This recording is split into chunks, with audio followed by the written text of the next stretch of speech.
very favorite colors.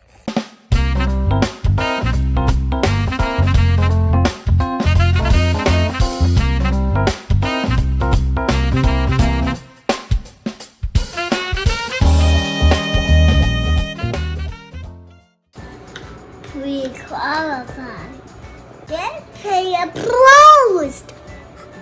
Thanks for joining us for episode 4 of Real Estate for Toddlers. I'm really excited about this week's topic. I sat down again with my cousin Zach Davidson with Certainty Home Loans, and we talked about something that's a really important early step in the home buying process, and that is speaking to a lender about getting pre-approved.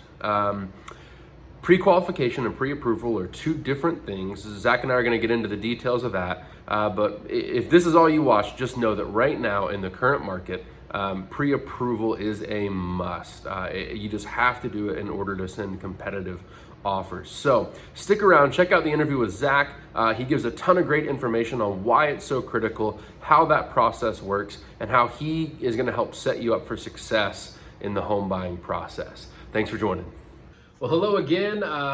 Familiar face next to me, Zach Davidson with Certainty Home Loans. Not just the best lender in town, but also my cousin. Yeah. So, Okay. Zach, thanks for being with us again. Hey, it's always a pleasure. It feels like a family reunion. So this is good. So Zach, today I wanted to ask you about the very beginning of the process for buyers. Because sometimes I think for a buyer, maybe the most daunting thing is, how do I even get started with this whole process? Man, Linear, I could write a book on that. And sometimes people are afraid to start because they don't quite know what their situation is. Mm-hmm. And I would say, don't be afraid to know. Be afraid not to know. Yeah. If you don't know what you can do to fix your situation. Because that's the first part of fixing something is realizing that, hey, something needs to be fixed. So I would say, hey, get in, talk to a lender, talk to a lender as soon as possible, because what happens is you kind of get an idea of, hey, well, we want to get an application. That's every first conversation with the client. I would love to get an application from you. One, gives me the opportunity to do my job, and two, it helps me kind of game plan for the client. Hey, here's what we need to do to get you home. Yeah. So that huge. Fill out an application as soon as possible. People are worried about the credit reports and whatnot. If you go around town and have everyone pull your credit, that will hurt your credit score. If you have one lender pull your credit, that will not drop your credit score. I get that a lot. It's an old wives' tale. Trust me, we are not in the business of hurting credit scores. I want that thing as high as possible. Now, once we get the application, I do a credit check. I can review the application. Hey, things look good. You're pre-qualified. So I would say, hey, Lanier, they're pre-qualified. They look good at this price point. Now, I am going strictly off just the information in the application. So yeah, let me stop you there, because that's one of the big words that gets thrown out is pre-qualified. Yes. And I think maybe if you haven't bought a home before, I certainly would have been in this camp before buying my first home. Pre-qualified, pre-approved, same difference. Right? It's pre-something. Yes. So stop there for just a second and tell me a little bit more about pre-qualified. What exactly is that? That's pretty much just, we're missing some key information to see if you can actually do the thing. But we do have some information to see if you can do the thing, if you can actually afford this home. Yeah. So that's where it's, like I said, I've got an application, I pulled credit, that's all I've got, you're pre-qualified. Yeah. Now for the pre-approval, this is where we're gonna take it to the next level. And this is, in our conversation, when I actually talk to you, say, hey, you're pre-qualified. I'll let Linear know you're pre-qualified. However, next step is I need this document, that document, and maybe that document. Yep. Once I get the documentation back, and we can essentially pretty much do a full underwrite of the buyer as a buyer. That's how we get the pre-approval. We say, hey, listen, we've got all the documentation, everything in the application matches, it checks out, bada bing, bada boom. We can do an underwrite on you. Then you're pre-approved. And that has a lot more weight to it, because that way I can tell Lanier, hey, Lanier, I've got all their documentation, everything matches, everything's good. This is the price point that they can get to. Yep. Boom. And then also the listing agent calls, because especially right now, there's a lot of, I'm getting a lot of calls from listing agents being like, what have you actually done with this client? Mm-hmm. And I'll say, hey, I don't have any docs. Application looks good though. Or I can say, oh, I've got all their documentation. I've got this, that, and the other. And the only thing I need, listing agent, is for you to say yes and sign that contract, and we can get to work here. So that's the biggest difference between pre-qualified and pre-approval, is just that weight of, hey, I've been able to actually do my homework for this test. So that's the biggest difference. So, I mean, a few years ago, if you were seeing a home and you sent a reasonable offer into a listing agent, and it was anywhere in the ballpark of list price, it was an offer they like, they might call Zach a couple weeks down the road. After they've already said, yeah, that looks great, at some point they're going to do due diligence and circle back to the lender and say, hey, everything good. We're filming this in spring of 2021, and that is not the case right now. Right now, if you're submitting an offer without something from a lender saying they can afford this house, you might as well be submitting nothing. Yeah. Be prepared to be laughed at.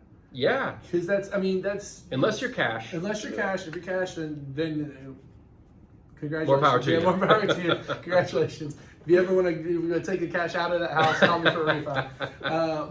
But to your point, Linear, like listing agents want to know that they're not wasting time on something because they're already getting 20 other offers. Yep. And those 20 other offers are probably, I bet $50 they're coming with a letter from a lender. Yep.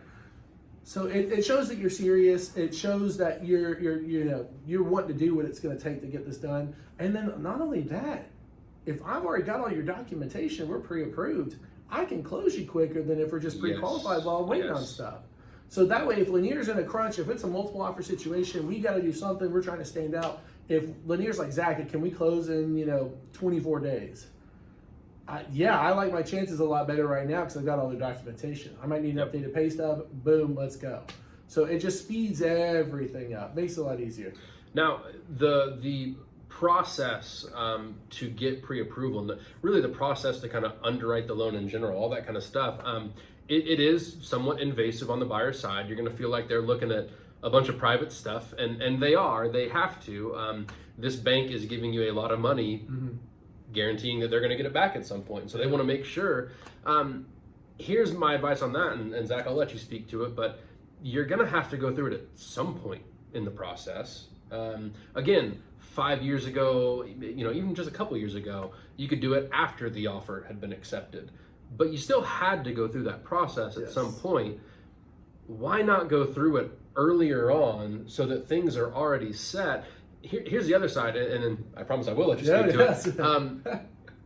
You as the buyer, we're not just trying to help ourselves as your realtor and your lender. We're trying to help you not set yourself up for disappointment. Because if you go in saying, well, I got pre-qualified for $350, and then all of a sudden we actually get all the documentation that we need, they actually check with your employer, and all of a sudden they come back and say, yeah, $350, not so much. And you've already put that offer on the house that you're in love with. Yep. All of a sudden, you can't afford it. It happens more times than you'd think, Linear. Honestly, it really does. Especially if you're self-employed. If you're commission-based, self-employed, if your income fluctuates, if your income fluctuates at all from year to year, maybe it's like a seasonal job, part-time job, whatever. If it can fluctuate, we gotta do a 2-year average. So that changes stuff pretty quickly, and especially with the self-employed folks, because right now, spring of 2021. This is a tough time to be self-employed and get a loan because you have to have all your ducks in a row. Because like Linear said, we're going to ask some questions. We're going to be pretty invasive, especially on the self-employed side.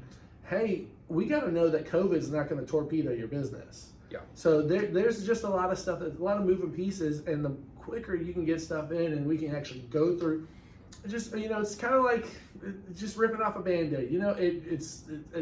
It sucks. You don't want to do it, but eventually you're going to have to. It might take off a lot of leg hair with it. You might as well do it before spring break so that way you have time for the leg hair to grow back. I don't know. I would do it as soon as possible because, like I said earlier, your situation. Yeah. If we get everything and it's like, oh, hey, you're good. We're gravy. You just keep doing what you're doing. You know what I mean? There's nothing you got to work on. Oh, cool. Now you have that peace of mind. That way especially in this market where inventory's tight, say that the house that you love doesn't hit the market for another month or so. Linear happens to see it. It's like, oh, they're good to go. We go ahead and put in an offer. I can get the letter over ASAP and like, hey, we're good to go. We just need a contract to get going. So that's where it's, like I said, the pre-approval, oh man, it just sweetens everything up. So right now, as a buyer, you need to be doing everything that you can to make your offer rock solid. And some of that happens on the contingency side. Some of that happens on, obviously, price, of course. But a lot of that has to do with your relationship with your lender and how far you've taken that process. A listing agent and their seller right now wants to know, if we sign this, we're not gonna have to do this all over again 2 weeks from now when the loan doesn't go through. Yeah. And so if you're at 350 and another offer is at 350, you're proposing similar closing timelines, things like that, and you're pre-approved and they're not. I can't speak for every seller and every listing agent out there. If it were me, if it's my listing, I'm going to encourage my seller to say, hey, we got to take this pre-approved one because I feel confident that's getting to the closing table. Yes. Somebody that is just pre-qualified or somebody with nothing, who knows what they have? Yeah, you don't know. That's just it. You don't. And so, yeah, to your point, it's like you're trying to advise your clients with the best information you got right now. That pre-approval letter is the best information you got. Well, if you're out there and you're looking to buy, we would love to help you in that process. Again, it will get a little invasive. It will get a little personal. But keep in mind, this is a bank promising you a lot of money and wanting it back in return. Yeah. If I was going to loan you that money, I'd want way more than the bank does. So. I think I would take a cash. I'll hold on to it for a little bit. Well, thanks again for joining us. Check back in. We'll have lots more info on lending, on insurance, the whole buying process, some of the selling process as well. We want you to be informed. We want you to go into this process feeling empowered and like you're in control. We want to help you do that. Zach, thank you again. We look forward to catching up with you soon. Always a pleasure, guys. Get pre-approved. Well, thanks for joining us for this week's episode of Real Estate for Toddlers. I hope you enjoyed the content with Zach. I hope it was helpful to you as you're figuring out the home buying process. The last thing this week, drop down in the comments. I want to know, what is one feature of a home that is just a must for you? And make it a fun one, not necessarily the location or anything like that. What's the one room you've got to have? What's the one kitchen feature, the one lot feature, that one thing that you just cannot live without when you think about buying your next home? Thanks so much for joining, and we will see you again next week.